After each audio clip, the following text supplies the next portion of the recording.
I have children and grandchildren to answer to, and so, Mr. President, I will not be complicit or silent. I've decided that I would be better able to represent the people of Arizona and to better serve my country and my conscience by freeing myself of the political consideration that consumed far too much bandwidth and would cause me to compromise far too many principles.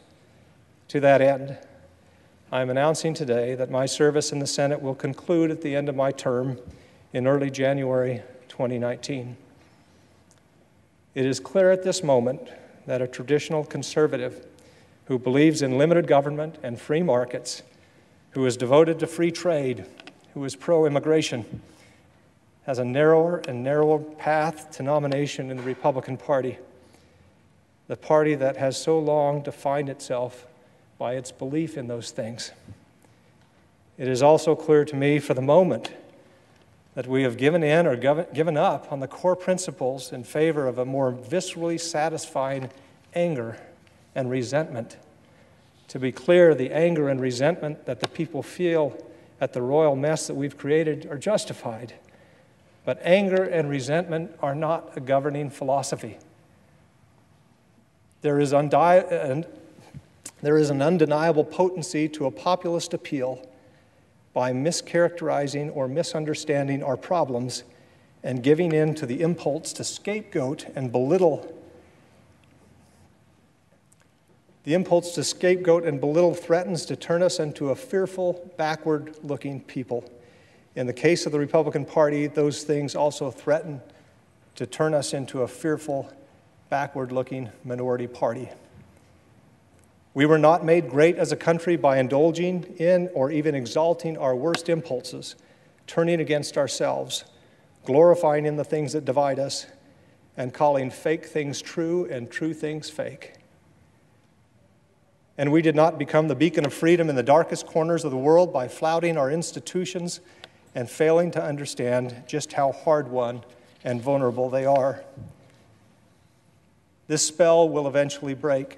That is my belief. We will return to ourselves once more, and I say the sooner the better. Because we have a healthy government, we must also have healthy and functioning parties.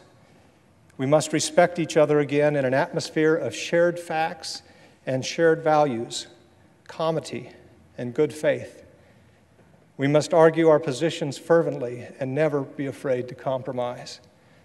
We must assume the best of our fellow man and always look for the good. Until that day comes, we must be unafraid to stand up and speak out as if our country depends on it, because it does. I plan to spend the remaining 14 months of my Senate term doing just that. Mr. President, the graveyard is full of indispensable men and women. None of us here is indispensable. Nor were even the great figures of history who toiled at these very desks in this very chamber to shape the country that we have inherited. What is indispensable are the values that they consecrated in Philadelphia and in this place. Values which have endured and will endure for so long as men and women wish to remain free. What is indispensable is what we do here in defense of those values. A political career does not mean much if we are complicit in undermining these values. I thank my colleagues for indulging me here today. I will close by borrowing the words of President Lincoln, who knew more about healthy enmity and preserving our founding values than any other American who has ever lived. His words from his first inaugural were a prayer in his time and are now no less in ours. We are not enemies, but friends. We must not be enemies. Though passion may have strained, it must not break the bonds of our affection. The mystic chords of memory will swell when again touched, as surely as they will be by the better angels of our nature. Thank you, Mr. President. I yield the floor.